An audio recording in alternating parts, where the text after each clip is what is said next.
In the Atacama Desert, no flowers bloom, no insects buzz, no rain ever falls.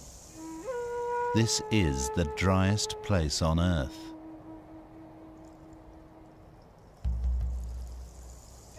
Yet there was once water here. The fretted hills speak of downpour and of deluge.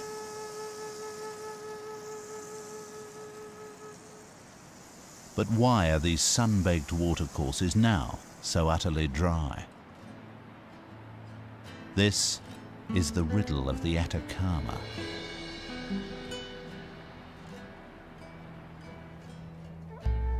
Stretching down the western side of South America, Chile is an extremely long, narrow country. In the north is the Atacama Desert. It's confined by the Pacific Ocean on one side, and on the other, the mighty Andes Mountains. Here, beside the Atacama, nestled on the roof of the Andes on a great high plain called the Altiplano, there is water, and there is life.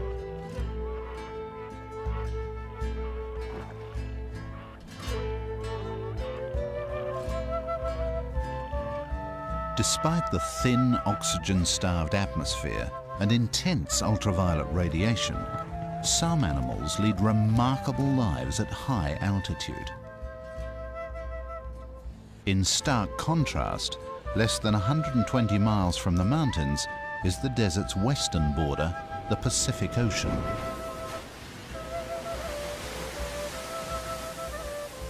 The sea's riches attract some unlikely hordes.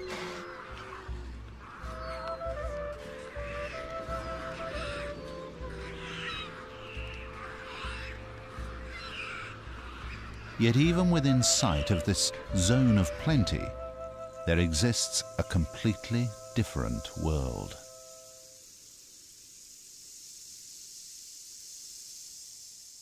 The sterile Atacama Desert is devoid of movement and of sound. Could any life exist within the desert's arid heart? The spell of silence is broken by air that sweeps down from the Andes. The fierce desert heat spins the cool air skywards.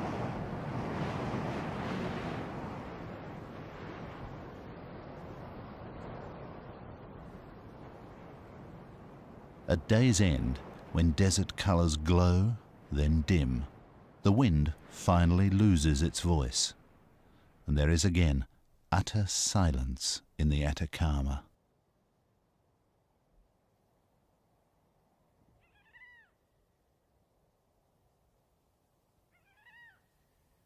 Then, from the dark wilderness, eerie, unearthly cries can be heard.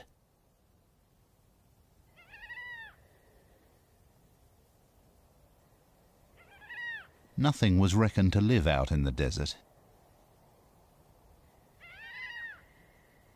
Nothing, except the gulls that were recently discovered here.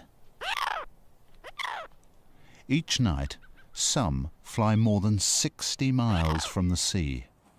Navigating with great precision, they find their partner and chicks. The pair change over quickly. The nesting gull takes off to the ocean, while the homecomer serves supper.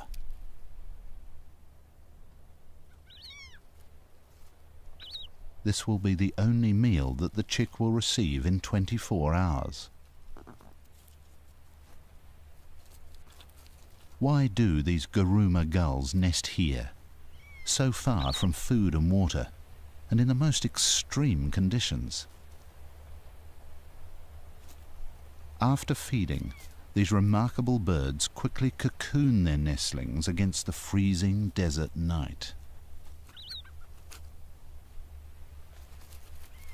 Garuma gulls can withstand these cold conditions, but with the return of the new day, they must cope with the opposite problem, extreme heat.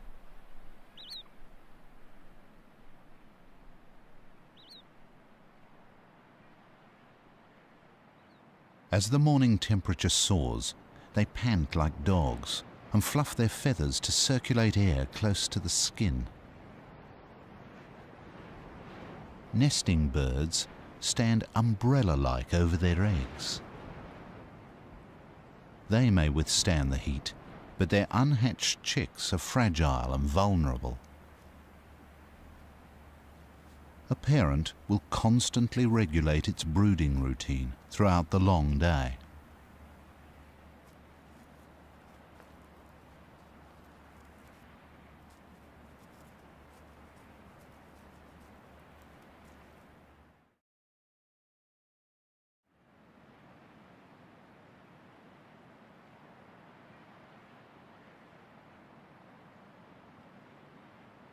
A Guruma gull's specialization for desert life begins even before it has hatched.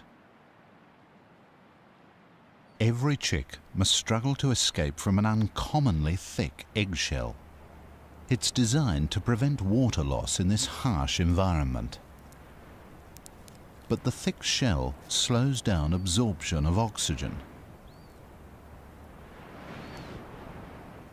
As a consequence, each chick develops slowly, spending more than 30 days within the egg, the longest of any gull.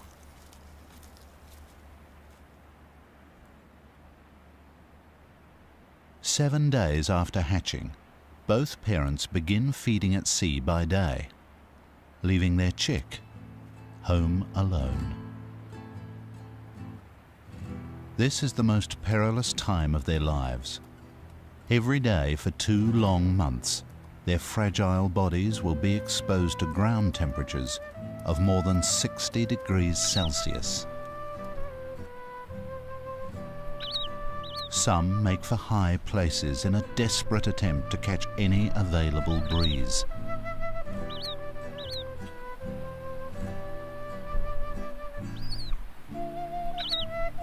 Others use whoever or whatever they can as sunshades.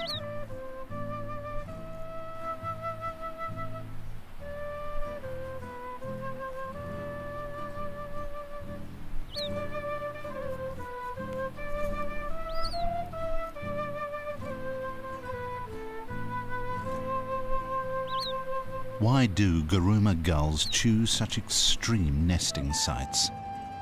Some say it is a memory of a desert that was once covered by ancient seas and lagoons, and that gulls have never abandoned the nesting places of their ancestors. Others say they nest here for safety. No predator is likely to risk hunting in such a vast and hostile place. The desert is both perilous and protective, and it's only at the very edge that they return to a more reassuring and familiar world.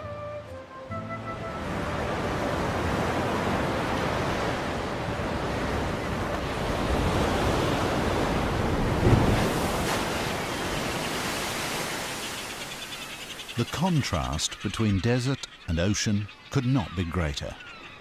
Guruma gulls go fishing in one of the richest seas in the world.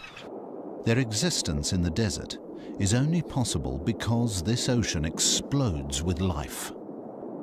Millions of tons of anchovies and other small fish shoal off the coast of Chile.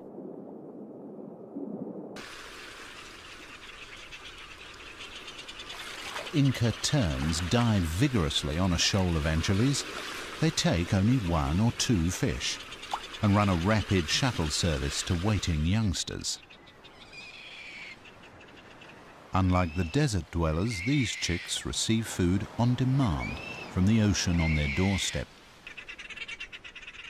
These most unusual and resplendent terns perform strict courtship rituals. A male offers an anchovy to a female, both to assure her that he is a good provider and to condition her for breeding.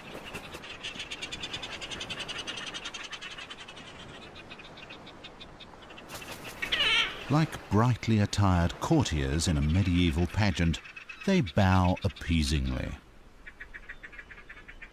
And only when due ceremony has been observed is the mating ritual completed.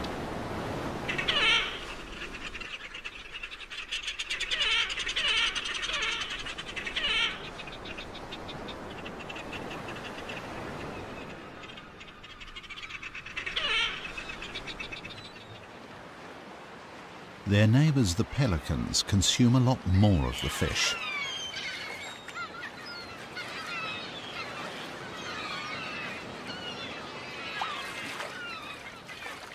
Pelicans can scoop up to 7 pounds of anchovies in their throat pouches.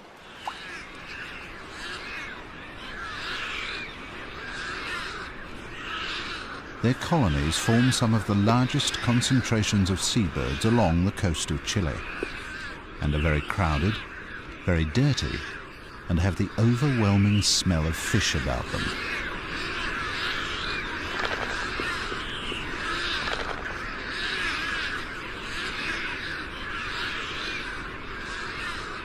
To prevent soiling and infection in a place of filth and parasites, even large chicks lack feathers, looking more like strange prehistoric reptiles.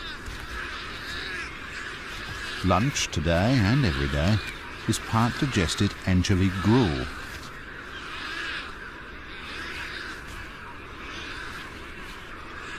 Each chick will receive around 220 pounds of fish before it's feathered and old enough to fend for itself.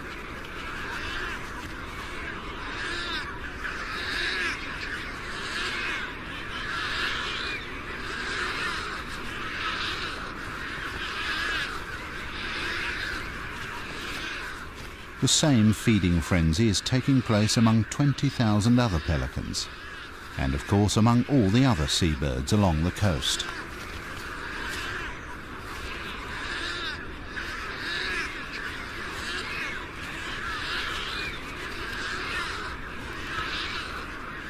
So why is the ocean so incredibly rich and able to support so much life? One clue as to why the sea is so bountiful has just arrived in the colony. It's a penguin. And it's not alone. What has brought creatures of snow and ice to the edge of the desert?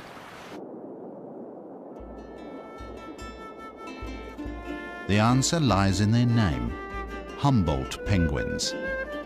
They're here because of the exceedingly powerful Humboldt current. Flowing all the way from Antarctica, it brings great riches. The current also brings masses of cool water. It rarely gets above 12 degrees Celsius.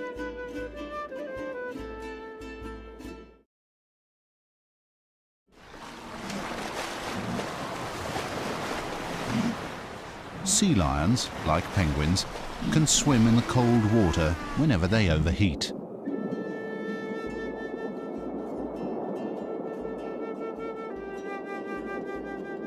Curious juveniles perform their languid ballet in water of surprisingly low visibility. The water is cloudy because of the incredible growth of plankton, up to 4,000 microscopic organisms in every pint. Conditions are ideal for plankton growth. It's stimulated by oxygen-rich water, upwelling minerals, and the intense sunshine. This incredibly rich broth at the bottom of the food chain eventually feeds everything along the desert coast.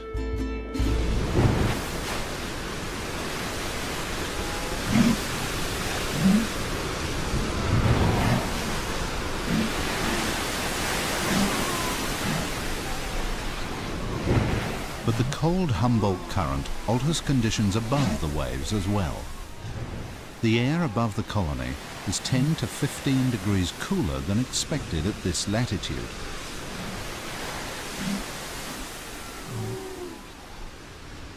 Cooler air does make life a little more bearable in the sea lion colonies. Fur coats and layers of blubber are not recommended desert wear.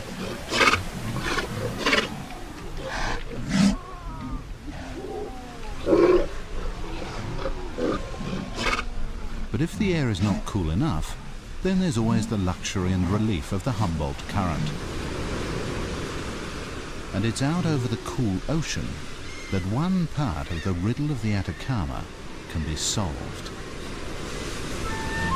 At these latitudes, there exist permanent high-pressure zones generated by dry tropical air. They prevent any clouds bearing rain from reaching the land. However, the air above the Humboldt Current offers some relief. Every day, as the land heats up, clouds are drawn tantalizingly in from the ocean, where fog forms. The fog billows and swells, obscuring the sun.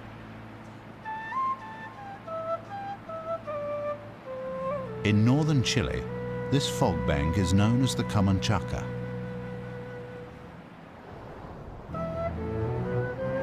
But the Camanchaca is not a totally empty gesture. Along the hilltop closest to the sea is a unique community of plants and animals.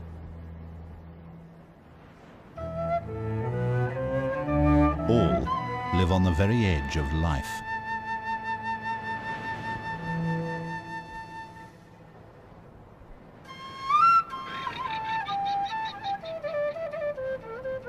They can only exist here because of the water vapor provided by these daily fogs.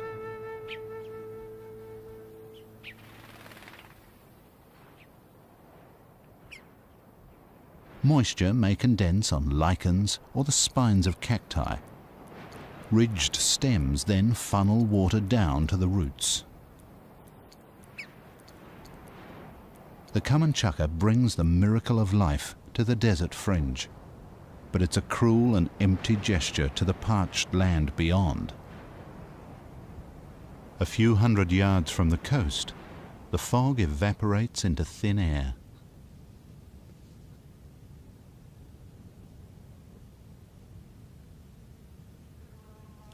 These large South American camels, guanacos, aren't confined to this coastal fringe of life, but some of the plants they feed on are. Guanacos survive on this tough plant material. For water, they will suck lichens like a sponge. The cacti that survive with least water are barrel cacti. On the extreme edge are those that bury half their barrels into the earth to help reduce moisture loss, and they also religiously face the noonday sun to minimize the area exposed to its harsh rays. They mark the edge of the desert, the edge of life.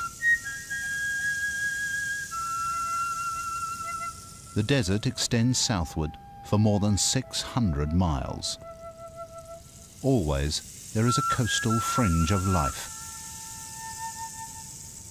Closer to its southern boundary, a little winter rain assists the fog in growing larger cacti and allows larger animals to gain a greater foothold.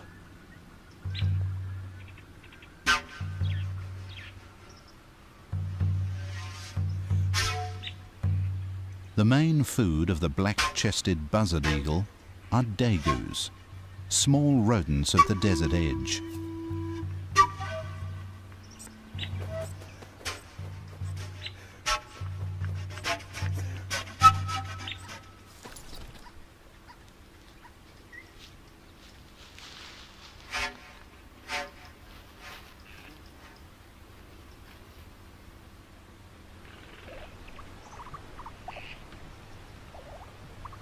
Dagus control buzzard eagle survival through their breeding abilities.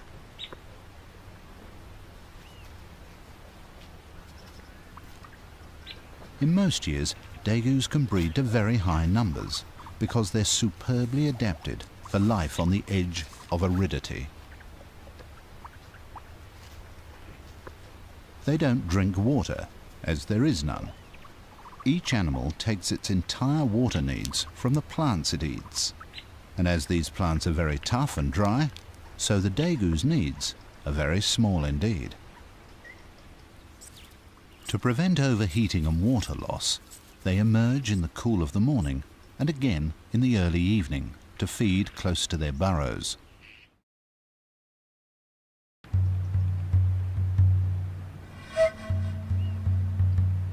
The buzzard eagle has a large feeding range. It must spend most of its time hunting, It is no longer just feeding itself. Back at the nest, there are two more.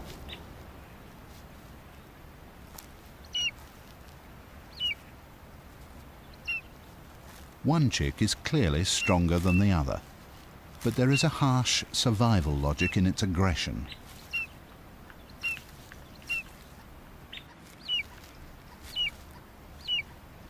In years of little food, the bigger, stronger chick will take all and grow well. The weaker will eventually die through stress and neglect. The alternative is for both to weaken and possibly die.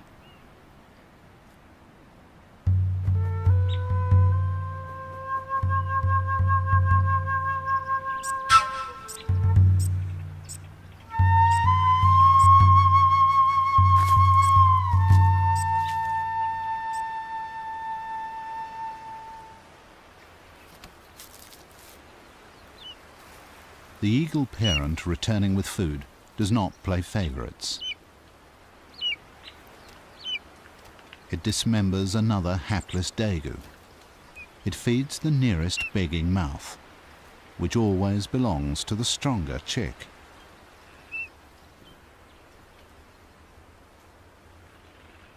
The fortunes of predators may be linked to their prey, but ultimately everything depends on the daily fogs of the common chukar. This desert fringe has a surprising variety of animals. Each must find its own ways of dealing with extremes. Pinguera, the giant hummingbird, must take frequent rests while feeding. It lacks the sustained hovering ability of smaller hummingbirds. It now returns to work on its partially completed nest. It binds the soft material by smearing it with a sticky saliva. Hummingbirds require a constant and plentiful supply of high-energy nectar. If few flowers bloom on the edge of the desert, their ability to successfully breed is at risk. But avoiding peril can itself be perilous. A coffee moth caterpillar's stinging spines may not protect it from Chile's largest lizard. The Calopistes iguana neutralizes the stings by wiping the caterpillar clean. The job must be thorough, so the iguana continues in the shade to avoid overheating.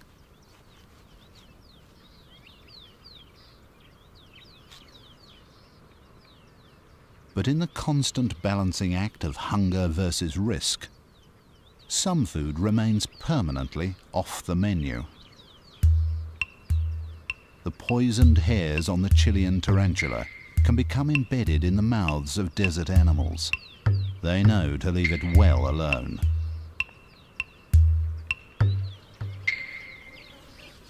Pinguera stays out in the midday sun. She's hunting insects on the wing.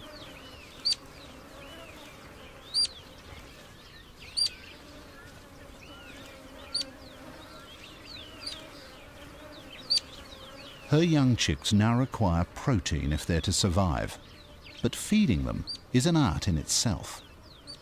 It combines the delivery rate of a petrol pump with the aim of a sword swallower.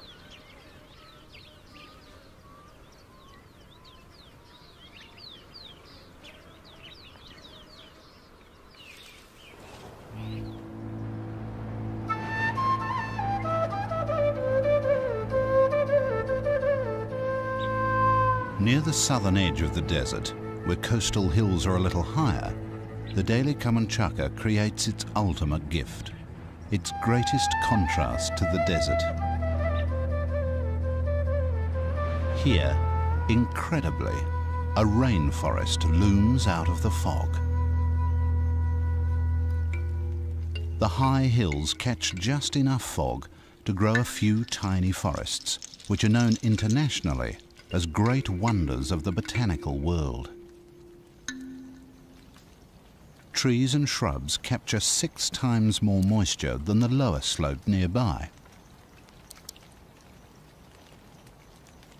Branches are draped with epiphytes and mosses, and the air is filled with the pungent aroma of humus.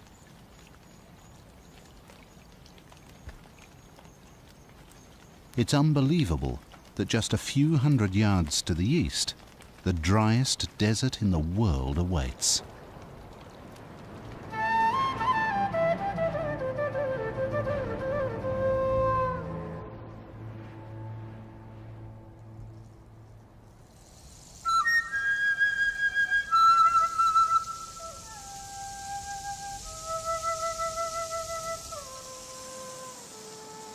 In the millions of years since rain filled the watercourses of the Atacama Desert, this wilderness has proved a highly effective barrier to the movement of wildlife. For many thousands of years, however, one species has repeatedly crossed the desert and left clear evidence of its passing.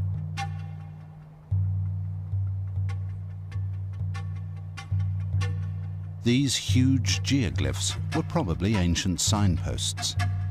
But what else do these complex and mystifying patterns show? And who were the people who made them?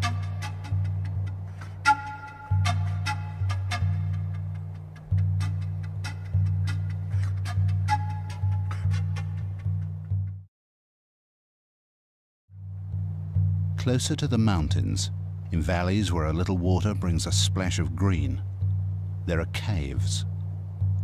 In them lie the remains of peoples thousands of years old.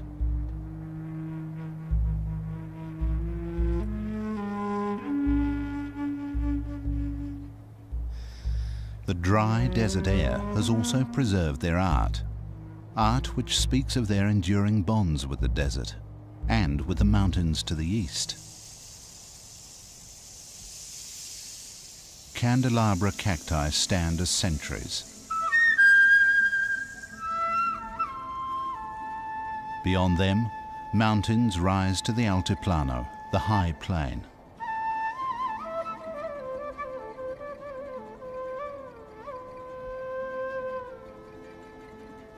This is the home of the descendants of those mummified desert people.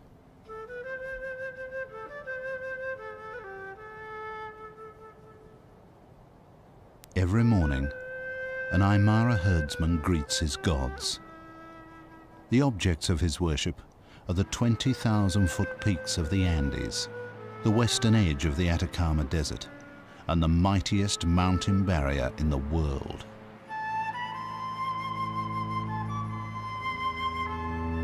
The mountains are flanked by scores of active volcanoes, ominous and potent indicators of mountains in the making.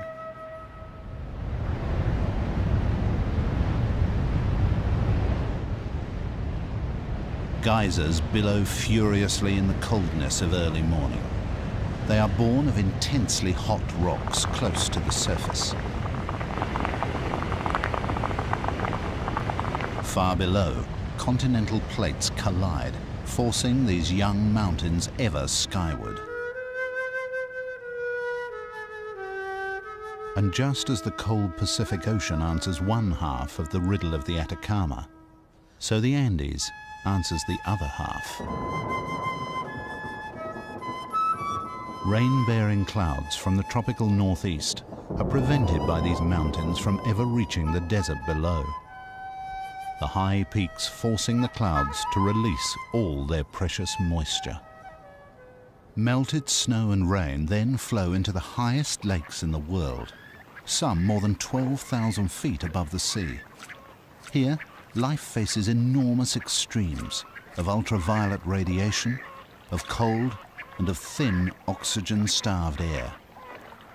Yet animals cope.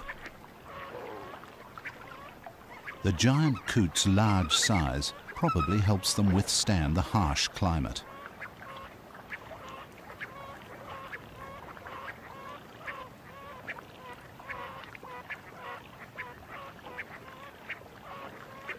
Whenever lakes are ice-free, the birds will gather large quantities of weed to construct huge volcano-shaped nests.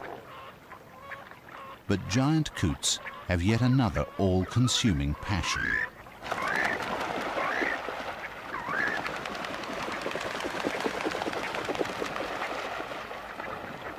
Family groups are forever disputing territory. If one group crosses some invisible line in the lake, their neighbors will rush out and beat them up.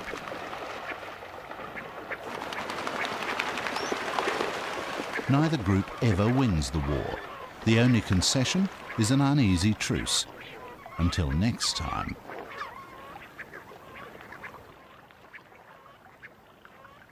From the high lakes flow rivers and streams which create precious ribbons of green, known as bofedals. For centuries, they've been lifelines for the Aymara and their flocks of llamas and alpacas.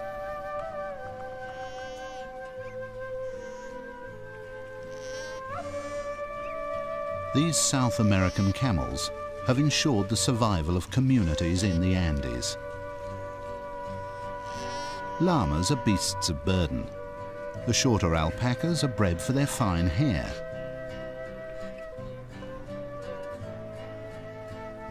Life above 12,000 feet has demanded adaptations of both the animals and the people who tend them.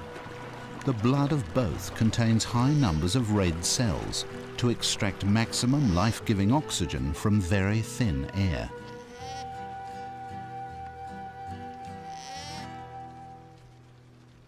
A wild type of camel also lives up on the Altiplano. The hair of the vicuña is the finest natural fibre in the world. It was more highly valued than gold, and the desire to possess it very nearly led to their extinction. Their numbers continue to recover. It's breeding season. A male drives off the bachelors that have come too close to his harem.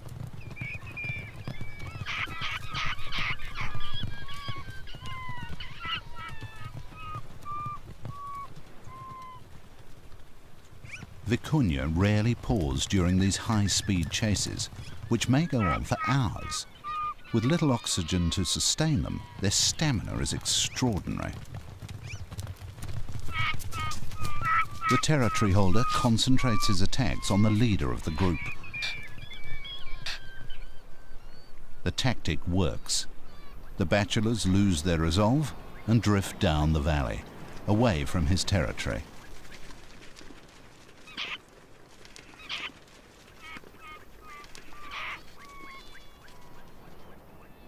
The plants are extremely tough and spiky, with little food value. Yet these remarkable animals not only survive, they're coming back from the edge of extinction. A fox is attracted to the birth of a vicuña. Vicuña births always take place in the early morning. The infant dries off and gathers its strength in the day's sunshine.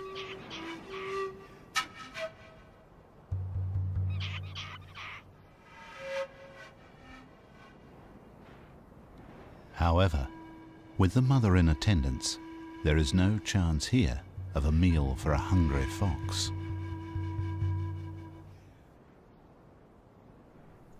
But as the supreme opportunist, the fox will take advantage of any food source. These qualities have enabled it to prosper in all of Chile's extremes.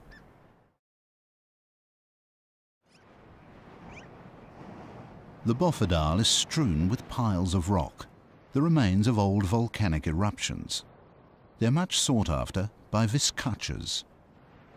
These unusual animals warm themselves after another freezing night on the Altiplano.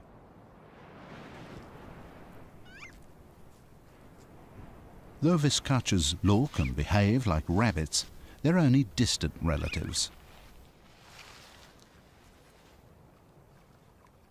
They're far more closely related to the Andean big-eared mice, with whom they share the rough grass and the dangers of the bofedal.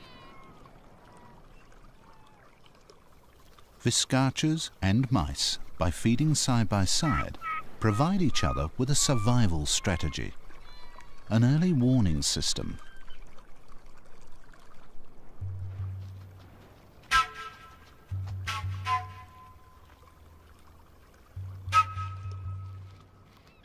At the approach of the fox, the sentry's whistle alerts the viscachas. But a few mice fail to heed the warning.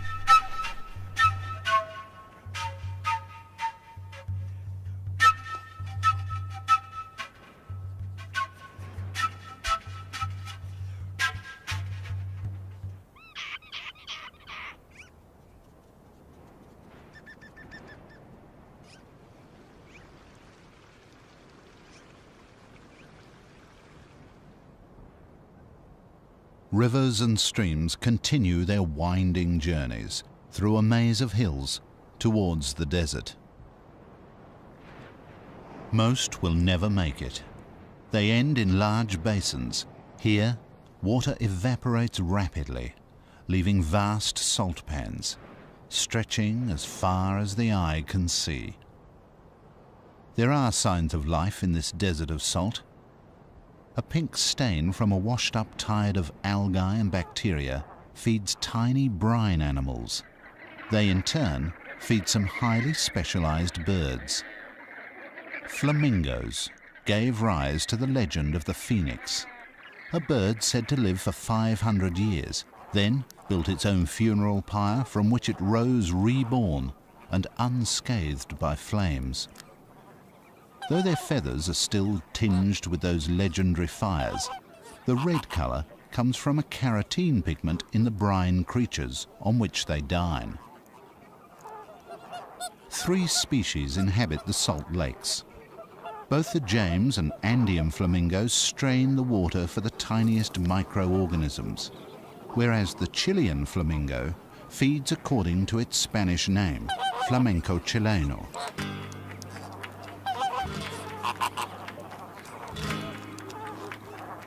The flamenco dance stirs the mud to release brine shrimps and fly larvae.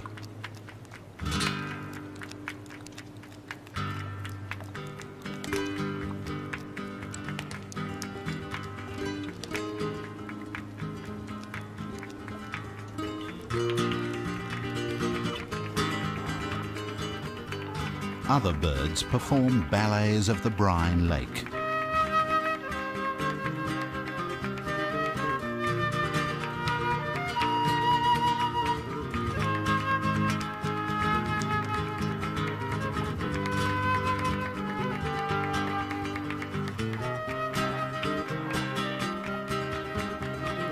Wilson's phalaropes come all the way from North America to feed at these salt lakes in the desert.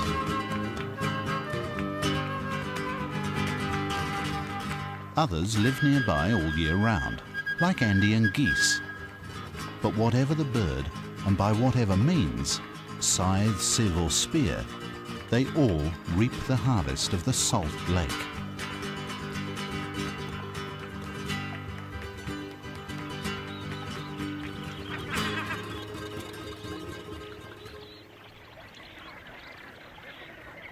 Flamingos build nests in large colonies on the salt pan, but each species keeps to its own area, and each pair to its own mud stack nest.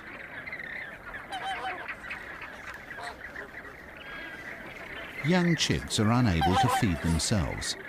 Instead, their parents feed them a blood-red secretion similar in composition to mammalian milk. Flamingos are highly adapted for life on the salt pan. Not only must they cope with extreme heat, but also with the highly caustic salt. As chicks grow older, they gather in large groups for mutual protection. They're easily startled. A gust of wind is enough to send them into a stampede.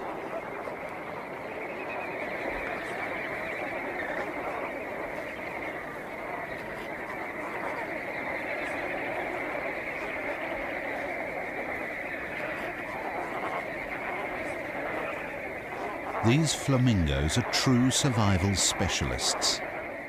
They overcome the heat of the driest desert in the world, where the rules of life are brutally simple: adapt or die.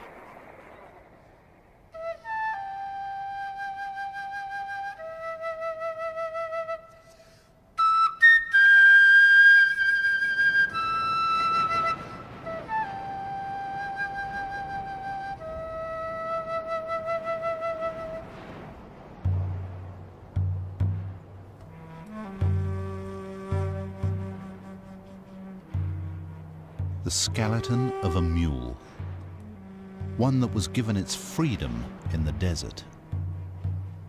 Without food or water, it perished, its flesh baked to powder by sun and wind. The mule was one of many working animals released when the nitrate industry here collapsed earlier this century. At its peak, 45,000 workers at 170 sites mined huge deposits of nitrate salts, laid down millions of years ago when the desert lay beneath the sea. Fortunes were made, just as easily as lives were lost. And although the nitrate industry went bust, another boomed.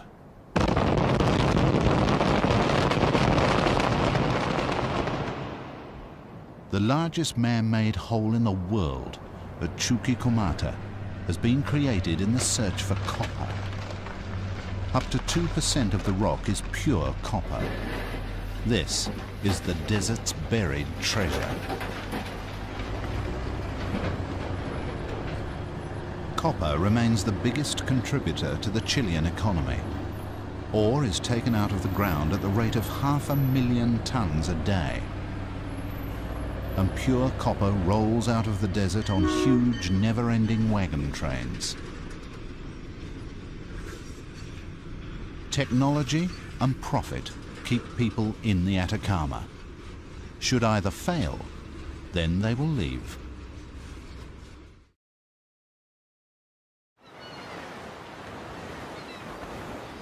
Bulk carriers wait like ghosts in the fogs of the Camanchaca.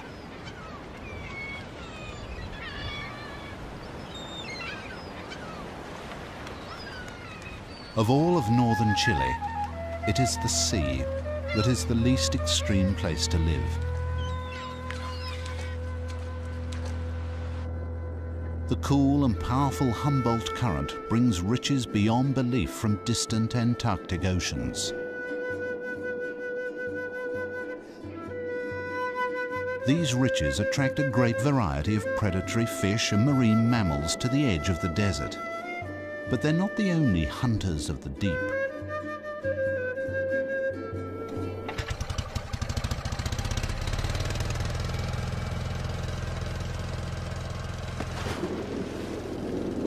On one hand, factory ships take 2 million tons of anchovies from this coast each year. On the other, a solitary diver on the end of a breathing pipe gathers what he can.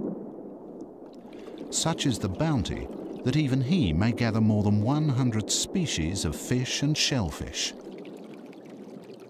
One of the most highly prized delicacies is the loco, an abalone-like shellfish. The riches to be had in the kelp beds and rocky bays along Chile's desert coast sustain more than 30 towns and villages.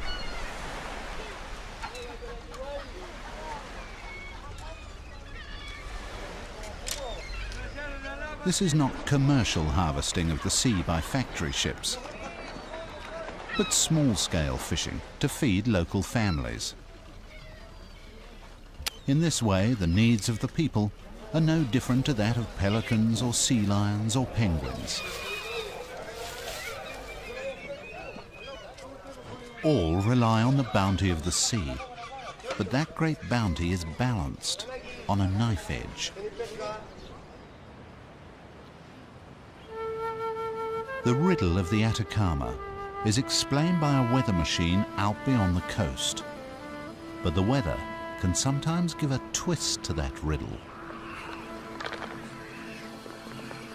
All creatures that make a home along the coast of Chile live on a border of extreme contrasts.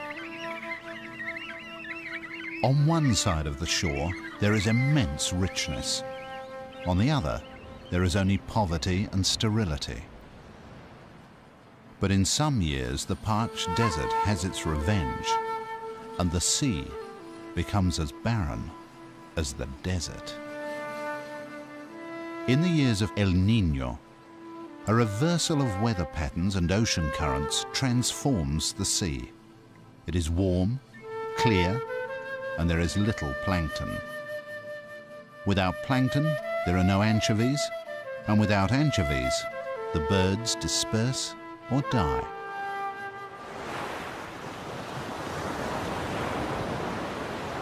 The good years are so good for the Humboldt penguins that they breed twice. This is also a good insurance policy against hard times. Each day they come ashore late in the afternoon when the sun's heat is less fierce.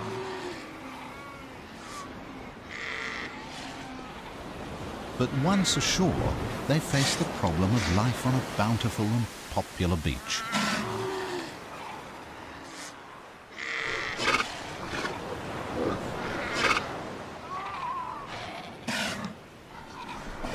To reach their nests, they must thread an uncertain path through a colony of tetchy sea lions.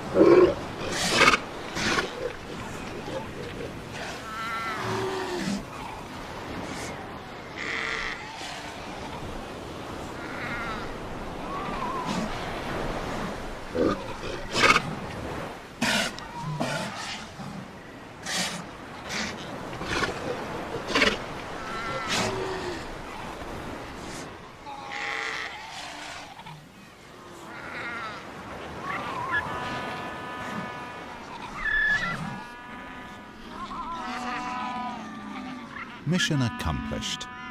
But now come the energetic rituals of greeting one's family.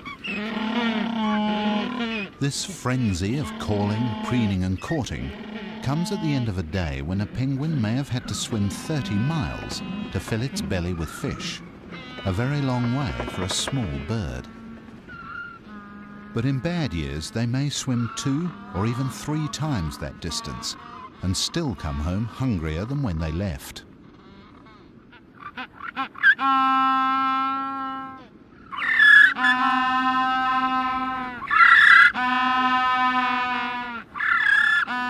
But on the whole, Humboldt penguins have made successful, if rather hectic, lives for themselves, next to the ocean current of the same name.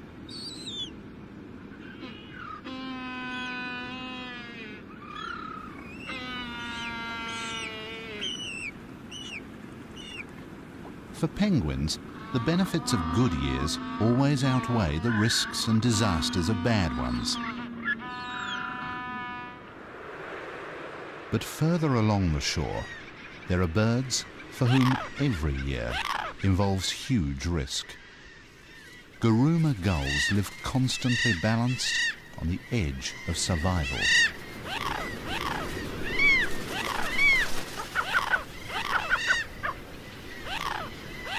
Some have chicks waiting in the desert.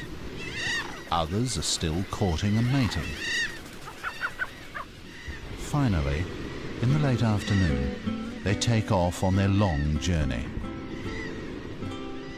In order to conserve energy, the Guruma gulls ride thermals. This enables them to spiral to great height before striking out on their epic flight into the desert.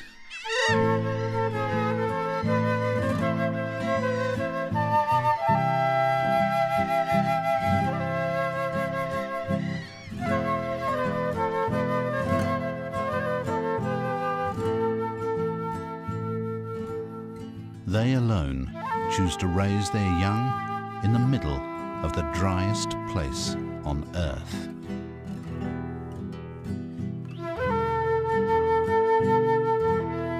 Whether they do it to escape the clutch of predators or in memory of the shores of ancient seas may be another riddle. But their endurance here is truly heroic.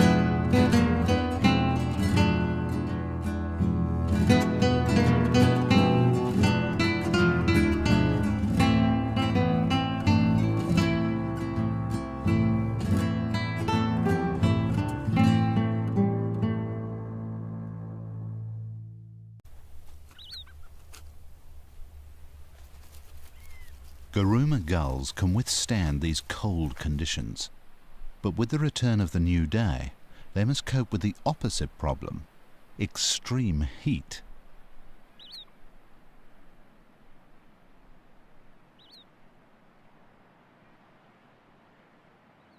As the morning temperature soars, they pant like dogs and fluff their feathers to circulate air close to the skin. Nesting birds stand umbrella-like over their eggs. They may withstand the heat, but their unhatched chicks are fragile and vulnerable. A parent will constantly regulate its brooding routine throughout the long day.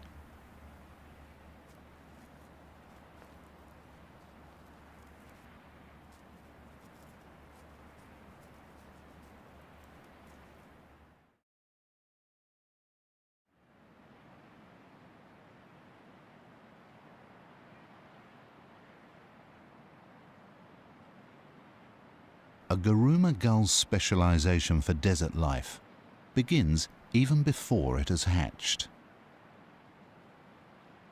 Every chick must struggle to escape from an uncommonly thick eggshell.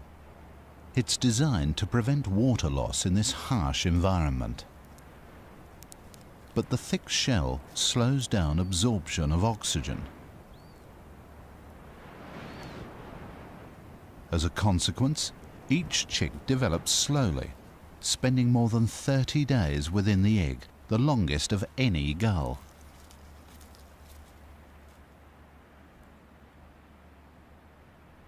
Seven days after hatching, both parents begin feeding at sea by day, leaving their chick home alone. This is the most perilous time of their lives. Every day for 2 long months, their fragile bodies will be exposed to ground temperatures of more than 60 degrees Celsius. Some make for high places in a desperate attempt to catch any available breeze.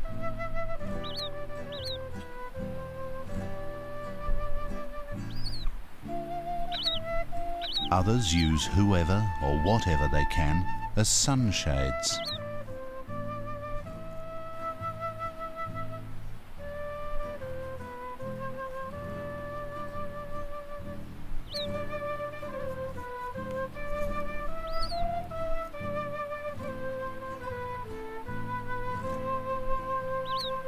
In the Atacama desert, no flowers bloom, no insects buzz, no rain ever falls.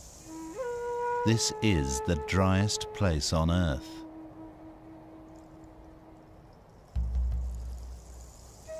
Yet there was once water here. The fretted hills speak of downpour and of deluge.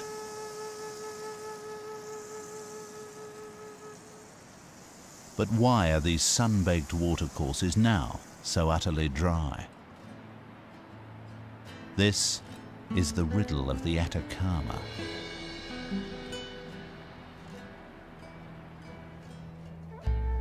Stretching down the western side of South America, Chile is an extremely long, narrow country. In the north is the Atacama Desert. It's confined by the Pacific Ocean on one side, and on the other, the mighty Andes Mountains. Here, beside the Atacama, nestled on the roof of the Andes on a great high plain called the Altiplano, there is water. And there is life.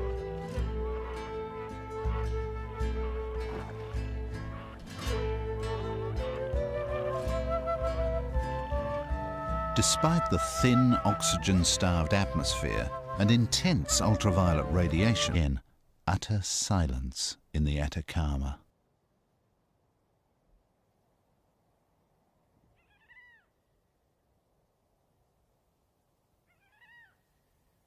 Then, from the dark wilderness, eerie, unearthly cries can be heard.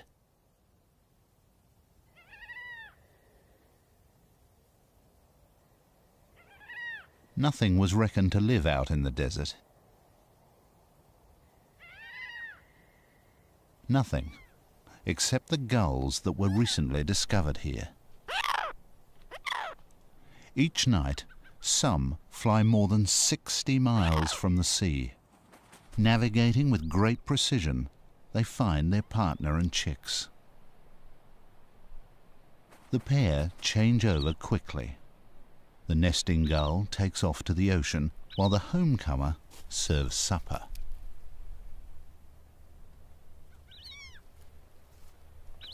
This will be the only meal that the chick will receive in 24 hours. Why do these Garuma gulls nest here, so far from food and water, and in the most extreme conditions? After feeding, these remarkable birds quickly cocoon their nestlings against the freezing desert night. Some animals lead remarkable lives at high altitude. In stark contrast, less than 120 miles from the mountains is the desert's western border, the Pacific Ocean.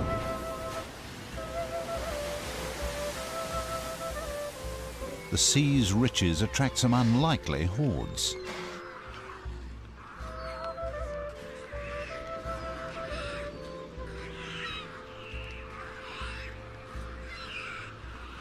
Yet even within sight of this zone of plenty, there exists a completely different world.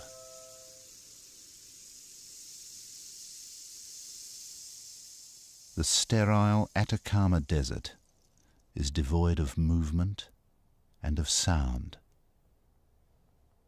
Could any life exist within the desert's arid heart? The spell of silence is broken by air that sweeps down from the Andes. The fierce desert heat spins the cool air skywards.